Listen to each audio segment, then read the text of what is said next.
Telugu Desam party అధికారంలోకి వచ్చిన తర్వాత ఈ 6 నెలల కాలంలో ఈ నియోజకవర్గానికి వాళ్ళు ఏం చేశారు అని అడిగితే ఇలా వైఎస్ఆర్ కాంగ్రెస్ పార్టీకి స్ట్రాంగ్ గా ఉన్న లీడర్లు, పేద ప్రజల కోసం పనిచేసే లీడర్ల ఇంటి ముందు గుమ్మాలు కొట్టడం, వాళ్ళ పొలాలకి అడ్డంగా గోడలు కట్టడం, అలాగే వాళ్ళ మీద తప్పుడు కేసులు పెట్టి పోలీసులతో వాళ్ళని బెదిరించడం, ఇలాంటి నీతిమాలిన చర్యలు చేస్తున్నారే తప్ప వాళ్ళు ఇచ్చిన సూపర్ 6 గాని లేదా మిగతా వాగ్దానాలు గాని ఏవీ నెరవేర్చకుండా ఏ విధంగా ప్రజల్ని మోసం చేశారో ప్రజలందరికీ ఇప్పుడే అర్థం అయిపోయింది.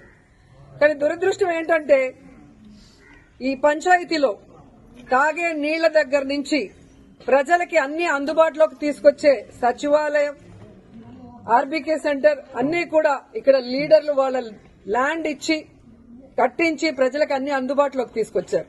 కానీ తెలుగుదేశం గతంలో 14 సంవత్సరాలు అధికారంలో ఉన్న చంద్రబాబు నాయుడు అప్పుడు ఏం చేయలేదు, ఇప్పుడు అధికారంలోకి వచ్చాక ఇప్పుడు కూడా ఏం చేయకుండా వాళ్ళు ఫెయిల్యూర్ అయిన విషయాన్ని కప్పిపుచ్చుకోవడానికి ఈ విధంగా కొంతమందిని టార్గెట్ చేసి వైఎస్ఆర్ కాంగ్రెస్ పార్టీ లీడర్ని వేధించడం, భయభ్రాంతులు చేయాలన్న ఆలోచనతో ముందుకు వెళ్తున్నారు.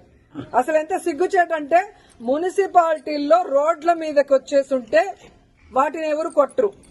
రోడ్ ఎక్కడుంది, ఇల్లు ఎక్కడుంది, ఇంటి ముందున్న దాన్ని కొట్టడానికి నోటీసు పాత డేట్ లో నిన్నే కొట్టారు అంటే ఆఫీసర్లు కూడా ఎంత దిగజారిపోయారు అనేది ఇక్కడ అర్థమవుతుంది.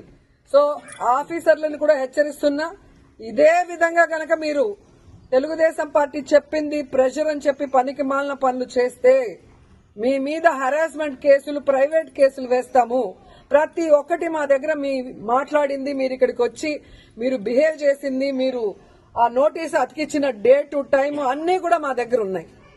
సో ఈ ఊర్లో ఎవరికి ఏం ఇబ్బంది లేకుండా ఒక్క లీలారాం గణపతి శెట్టి ఇంటినే ఎందుకు కొట్టారో కోర్టులో మీరు చెప్పాల్సిన బాధ్యత ఉంది.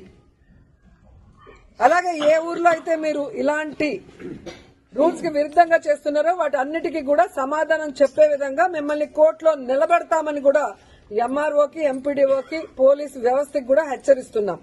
సో ఎవరు భయపడాల్సిన అవసరం లేదు.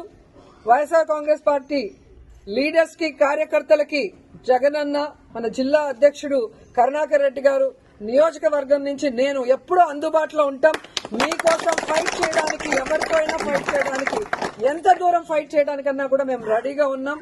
మిమ్మల్ని కాపాడుకోవడానికి మేము ఎప్పుడు మీ వెన్నంటి ఉంటామని కూడా తెలియజేసుకుంటున్నాం.